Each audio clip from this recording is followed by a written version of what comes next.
வேள்பாரி. பெரும்பகுதி அல்லது பாகம் 3. சோமபானம்.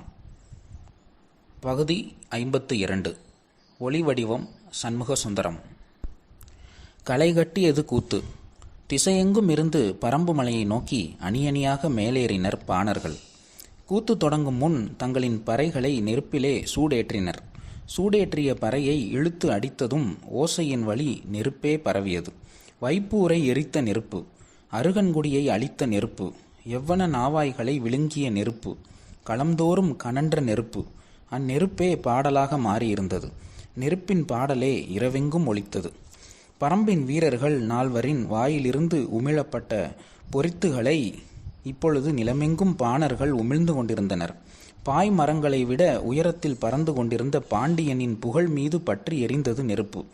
கருகி உதிரும் புகழின் சாம்பல் ஏந்தி வழியெங்கும் பாட்டிசைத்தனர் அகவன் மக்கள். நீரின் மீது ஆடிய நெருப்பின் நடனத்தை நிலமெங்கும் ஆடி கழித்தனர் கூத்தர்கள். வணிகர்களின் அச்சு ஒடிவது ஏதோ ஒரு வகையில் மக்கள் எல்லோருக்கும் பிடித்திருந்தது. அதனாலேயே இச்செய்தி மக்களின் செய்தியாக மாறியது. சேரனும் சோழனும் கூட இக்கதை பாடலை அவையில் பாடச் சொல்லி கேட்டனர். வேந்தர்களில் முதல் நிலையை அடைந்து விட்டதாக செருக்கிக் கொண்டிருந்த பாண்டியன் எரிந்த கதை எல்லோருக்கும் இன்பத்தை சுரந்தது.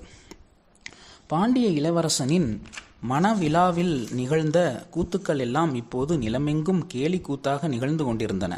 செல்வத்தின் கருநிழலில் கால் மிதித்து ஆடினர் கலைஞர்கள். ஓடோடிகளும் நாடோடிகளும் தமக்கான பாடலை தமது நரம்பெடுத்து மீட்டினர். ஆக்கத்தில் கிடைக்கும் இன்பம் அழிவதிலும் கிடைக்கும். இவ்வழிவு தற்செயல் என்றுதான் எல்லோரும் நம்பினர். ஆனால் முற்றிலும் எரிந்த தீயிலிருந்து எரியாமல் வெளிவந்தது உண்மை. இது தற்செயல் அல்ல, தாக்குதல் என தெரிய வந்தது. தாக்கியது திரையர் கூட்டம் என்பது அறிய வந்தது. உடன் இருந்தது பரம்பு மக்கள் என்பதும் இணைந்து கொண்டது. அவ்வளவு காலமும் பரவிய நெருப்பை பற்றிய கதை இப்பொழுதுதான் நெருப்பாய் பரவ தொடங்கியது. வேள்பாரியின் சீற்றம் கடல் தொட்டு திரும்பியது என தென்பறை முழங்கினர் பாணர்கள். நெருப்பை விட வேகமாக பரவக்கூடியது கதை. நெருப்பை விட அதிகமாக சுடக்கூடியதும் கதை. நெருப்பு கொண்டும் எரிக்க முடியாதது கதை. எனவே இக்கதை பரவுவதை தடுக்கவோ, எரிவதை நிறுத்தவோ, சுடுவதை மறைக்கவோ யாராலும் முடியவில்லை. இந்நெருப்பை நீர் கொண்டு அணைக்க முடியாது. ஏனென்றால் இந்நெருப்பே நீரின் மீதுதான் எரியத் தொடங்கியது. கடைசி வரை நீரின் சாட்சியாகவே எரிந்து தணிந்தது. வெஸ்பானியனின் உடலில் படர்ந்த தீயை அணைக்க எவ்வளவு முயன்றும் முடியவில்லை. நதியிலே தள்ளி கொண்டு காப்பாற்றி விடலாம் என நினைத்து நெருப்போடு நீருக்குள் தள்ளினர். அவன் நீரில் விழுந்த சில கணங்களில்தான் எரிந்து கொண்டிருந்த ஹிப்பாலஸின் நாவாய் வெடித்து சரிந்தது. வெஸ்பானியன் எரிந்து மூழ்கி எரிந்தானா என்பது தெரியாமலே போய்விட்டது. எண்ணிலடங்காத முத்து பெட்டிகள் ஏற்றப்பட்ட நாவாய் அது. ஒவ்வொரு வணிகனும் பெரும் மகிழ்வோடு கணக்கில்லாத பொருட்களை வாங்கி களம் நிறைத்து புறப்படும் வேளையில் நெருப்பு நடனம் நிகழ்ந்ததால் களத்தில் இருந்த பொருட்களின் அளவு கணக்கிட முடியாததாக இருந்தது. சந்தை அழிந்த கதையை வழித்தடங்கள் மறக்காமல் எடுத்துச் சென்று விடுகின்றன என்பார்கள். இப்பொழுதும் அதுவே நடந்தது. ஒரு துறைமுகம் முழுமுற்றாக அழிந்த கதையை கடல் வழி பயணித்த களங்கள் எல்லாம் எடுத்துச் சென்றன. நாவாய்கள் ஒதுங்கும் துறைமுகம் எங்கும் வைப்பூரின் கரிக்கட்டைகள் கரையொதுங்கின. கடல் இருக்கும் வரை இக்கதை இருக்கும். பாம்பின் தலையை நசுக்குவதைப் போல வைகையின் தலையில் இருந்த துறைமுகத்தை நசுக்கி அழித்தான் வேள்பாரி என்ற வரலாறு நிற்கும். வரலாறெங்கும் கேட்டிராத கதையாக இது இருந்ததற்கு காரணம் ஒன்றே ஒன்றுதான். அது உலகம் இதுவரை கேட்டிராத செய்தி. நீரின் மீது நெருப்பு 3 நாட்கள் நின்று எரிந்தது என்னும் செய்தி. எனவே அது பாணர்களின் கற்பனையை தாண்டிய கருப்பொருளாக இருந்தது. எரிபொருளே கருப்பொருளானால் நிற்காமல் எரிந்தது. நெறிபொருளே கருப்பொருள் ஆனதால் நிற்காமல் எரிந்தது. கடும் சொற்கள் பற்றி எரியும் நெருப்பு சொல்லென சுட்டது. பாடும் ஒவ்வொருவனும் ஒவ்வொரு கதையை பாடுகிறான். உண்மையில் என்னதான் நடந்தது என்பதை அறிய அளவற்ற ஆர்வத்தோடு இருந்தான் பாரி. மழைக்காலம் முடிந்ததும் நிலமெங்கும் இருந்து பாணர்கள் பரம்பிற்கு மலையேறத் தொடங்குவது வழக்கம். இவ்வாண்டும் அப்படியே. பரம்பின் தாக்குதலை எழும் அலைகளும் வீசும் காற்றும் எங்கும் பேசிக்கொண்டிருக்க துள்ளி குதித்து மலையேறினர் பாணர்கள். நாள் தவறாமல் எவ்வியூரில் கூத்து நிகழ்ந்தது. கிணை கொண்டு பாடும் கிணையர் கூட்டம்தான் வைப்பூரின் கதையை எவ்வியூருக்கு வந்து முதலில் பாடியது. இத்தாக்குதல் இவ்வளவு பெரிதாக நிகழ்ந்துள்ளது என்பதை பாரி உள்ளிட்ட அனைவரும் அன்றுதான் அறிந்தார்கள். கிணையர் குலத்து கிழவன்தான் வைப்பூரின் பெருமையை சங்கூதும் குரலில் இழுத்து பாடினான். வைகையின் வாய்முகப் பகுதி, கடலை முத்தமிட்டு முத்தமிட்டு பின்வாங்கும் அதன் அழகு, கலங்கள் வந்து நிற்கும் வரிசையை ஒருபோதும் சேதப்படுத்தாத காற்று, பாண்டியனின் மகுடத்தில் ஒளிரும் பொன்னிற கல் அது என்று அதன் பெருமையை சொல்லி முடித்ததும் இளங்கிணையன் களம் இறங்கினான். அவன் இறங்கியதும் கிணையர் குல ஆடுவன் கூட்டம் உள் இறங்கியது. ஆண்களும் பெண்களும் சூழ வலம் வந்தனர். கிணைப்பறையின் ஒலி குறிப்பு அவர்களுக்கான நுணுக்கங்களை சொல்லிக் கொண்டிருந்தது. காளம்பன் பாரியின் இடப்புறம் அமர்ந்திருந்தான். ஏதோ ஒரு கூத்தினை பார்க்கிறோம் என்ற எண்ணத்தில்தான் அவன் அமர்ந்திருந்தான். அந்த கூத்தின் நாயகன் அவனேதான் என்பது தொடக்கத்தில் புலப்படவில்லை. நெருப்பின் அகன்ற வாய்க்களங்கள் மென்று தின்ற பொழுது பல்லுக்குள் சிக்கி கொண்ட பாய்மரத்தினை ஒடித்து உள்ளே தள்ளினான் காளம்பன் என்றான் கிணையன். கேட்டுக்கொண்டிருந்த காளம்பன் அதிர்ந்து உட்கார்ந்தான். கூட்டம் எழுப்பிய உற்சாக ஒளி விண்ணை தொட்டது. தாங்கள் பாடும் கதையின் நாயகன் தங்களின் கண் முன்னால் உட்கார்ந்திருக்கிறான் என்பது கிணையர்களுக்கு தெரியாது. வீரனின் வாள் கலைஞனின் சொல்லாக மாறினால் என்னவாகும் என்பதை முதன்முறையாக பார்த்து கொண்டிருந்தான் காளம்பன். எரி உளியால் எண்ணற்ற வீரர்களின் உடல்களை செருகியபடி தோளிலே தூக்கி வந்த காளம்பனின் உடல் வாகினை இளங்கிளையன் பாடிய பொழுது கூத்தரங்கு அதிர்ந்தது. எழுந்த பேரோசை கிணைப்பறையின் ஓசையை விஞ்சியது. அகல விரித்த கையால் ஒருமுகப் பறையை ஓங்கி அடித்து பேரொளி எழுப்புவதைப் போல தனது தொடையிலிருந்து ஒளி எழுப்பினான் பாரி. ஆடுவன் கூட்டம் தாக்குதலின் வலிமையை வர்ணிக்க தொடங்கிய பொழுது பாரியால் இருக்கையில் உட்கார முடியவில்லை. காளம்பனின் வீர செயல் பரம்பு குடிகளுக்கே பாடம் சொன்னது. இசையும் கூத்தும் உச்சியில் ஏறி நிற்க பரிமாறப்படும் தாக்குதலின் விபரங்கள் கூத்துக்களத்தை போர்க்களமாக்கின. சீறி எழும் சினங்கொண்டு பகை முடிக்கும் ஒற்றை சொல்லோடு பாடலை முடித்தான் இளங்கிணையன். கூத்து கேட்டவர்களின் ஆவேச உணர்ச்சி எல்லையற்றதாக இருந்தது. கூட்டத்தில் உட்கார்ந்திருந்த திரையர்கள் கண்ணீர் பெருக பார்த்திருந்தனர். தங்கள் குலத் தலைவனை பற்றி பாடப்படும் முதல் பாடல் அது. காளம்பன் உறைந்து நின்ற பொழுது எதிரில் வந்து வணங்கி நின்றான் பாரி. பாடிய கிணையர்களுக்கு தங்களது கதையின் நாயகன் இவன்தான் என்று அப்பொழுதுதான் புரிய தொடங்கியது. காளம்பனை கண்கொண்டு பார்த்ததும் தாங்கள் செய்த தவற்றை உணர்ந்தனர். காளம்பனை விரிந்த மார்பன் என்று தவறாக பாடிவிட்டோம். இவன் விரிந்த மார்பன் அல்லன். எதிரி தன் இரு கையை எவ்வளவு விரித்து வந்தாலும் அடங்கா மார்பன் என்று சொல்லி மறுபாடலை தொடங்கினான் இளங்கிணையன். இப்படித்தான் தொடங்கிய கூத்து எதுவும் விடியும் வரை முடிவதில்லை. மறுநாள் இன்னொரு பாணர் குழு வந்து சேரும். மீண்டும் வைப்பூர் பற்றி எரியும். கடலில் கலந்த நாவாய்களின் சாம்பல் கதையெங்கும் மிதக்கும். இடுக்கையும் உடுக்கையும் அந்தரியும் ஆகுளியும் உருமியும் முழவுமதுமாக கருவிகளின் முழக்கத்திற்கு ஏற்ப வைகையின் நெருப்பு வடிவம் கொள்ளும். எவ்வியூர் மக்களுக்கு வந்து சேர்ந்த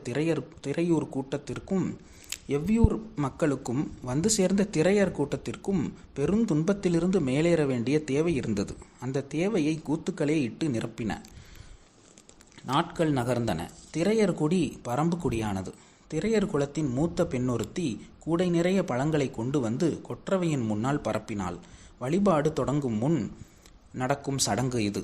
வைக்கப்பட்ட பழங்களெல்லாம் குலநாகினி கண் திறக்க முயன்ற பொழுது தேக்கன் தடுத்தான். கண் திறக்காத பழங்களே திரையர்களை கொண்டு வந்து சேர்த்தது என்றான். குலநாகினிக்கு புரிந்தது. கூட்டத்திற்குள் இருந்த அளவனை அருகில் வரச் சொன்னாள். ஏனென்று அவனுக்கு புரியவில்லை. தயங்கியபடி அருகில் வந்தான். அள்ளி முத்தமிட்டாள் குலநாகினி. ஏனென்று திரையர்களுக்கு புரியவில்லை. அளவனின் கண்ணில் நீல வளையம் பூத்து அடங்கியது. கொற்றவையை வணங்கி மண்ணெடுத்து காளம்பனின் நெற்றியில் பூசினாள் குலநாகினி. குலவையொளி பெருகி மேலேறியது. பறவைகளின் படபடப்பையும் மீறி வெளிக்கேட்டது தேவவாக்கு விலங்கின் ஒளி. ஓசைகள் அடங்கியதும் பரம்பின் ஆசான் அறிவித்தான். வழக்கமாக 16 குலங்களுக்காக நடைபெறும் கொற்றவை கூத்து அடுத்த முறை 17 குழுக்களுக்காக நடைபெறும். ஆனால் தேவவாக்கு விலங்கு பழமெடுத்து கொடுத்து தொடங்கும் கதையல்ல திரையர்களின் கதை. தேவவாக்கு விலங்கையே எடுத்து கொடுத்து தொடங்கும் கதை அது என்றான். கூட்டத்தின் குலவையொளி காட்டை கிட்டியது. திரையர் குல பெண்ணொருத்தி உடல் சிலிர்த்து ஆடத் தொடங்கினாள். தூதுவையின் நினைவோடு அருள் ஆட்டம் தொடங்கியது. உருமிகள் நரம்பினை முறுக்கின. அவள் ஆடும் பரப்புக்கேற்ப கூட்டம் விலகி கொடுத்தது. நேரமாக ஆட்டத்தின் ஆவேசம் உச்சம் கொண்டது. கைகளை திருகி முறுக்கி தலை சுற்றி நிமிரும் அவளின் முகம் எதிர்கொள்ள முடியாததாக இருந்தது. பொழுதாவதை உணர்ந்து ஆடுபவளை நிலை கொள்ளச் செய்ய குலநாகினி களமிறங்கினாள். திரையர்குல பெண்களின் உடல் வாகு எளிதில் அடக்க முடியாதது. உயரத்திற்கும் உறுதிக்கும் இணையற்றது. அதுவும் அருளிறங்கி ஆடும் பெண்ணை அணைத்து நிறுத்த எவரால் முடியும்? எவ்வளவு முயன்றும் குலநாகினியால் எதுவும் செய்ய முடியவில்லை. கொற்றவை கூத்தின் பொழுது மற்ற குலப்பெண்கள் 2, 3 பேர் அருளிறங்கி ஆடினாலும் இறுதியில் அடக்கி நிறுத்துபவள் குலநாகினிதான். தோற்றத்திலும் உடல் வலிவிலும் இணையற்றவளான பரம்பின் மூதாய் குலநாகினி. திரையர் குலத்தின் ஒற்றை பெண்ணை எது செய்தும் நிறுத்த முடியவில்லை. பார்த்து கொண்டிருந்த வேளிர்குல பெண்களுக்கு வேர்த்தது. உறுமையின் நீலோசையும் உருண்டோடும் குலவையொலியும் சூழலின் ஆவேசத்தை அதிகமாக்கி கொண்டே இருந்தன. நிலைமையை எப்படி கைகொள்வது என்று யாருக்கும் புரியவில்லை. பாரியின் எண்ணங்கள் எங்கெங்கோ போய் திரும்பிக் கொண்டிருந்தன. குலங்கள் தாங்கள் அழிந்த கதைகளோடு களமிறங்கிவிட்டால் அவர்களை ஒருபோதும் ஆற்றல் கொண்டு நிறுத்த முடியாது. அவர்களை நிறுத்துவதற்கான வழியை கதைகளுக்குள் தான் கண்டறிய வேண்டும் என்று சிந்தித்து கொண்டிருந்த பொழுது அருகிலிருந்த ஆதினி சொன்னாள். சூழிவேலினை வணங்கி ஆண் வெற்றிலையை கொண்டு வந்து அரங்கில் வையுங்கள். ஆவேசம் தணிந்து அமைதியடைவாள் தூதுவை என்றாள். குரல் கேட்டு அதிர்ந்தான் பாரி. செய்வதறியாது திகைத்து கொண்டிருந்த அரங்கம் ஆதினியின் குரலை இறுக்கி பற்றியது.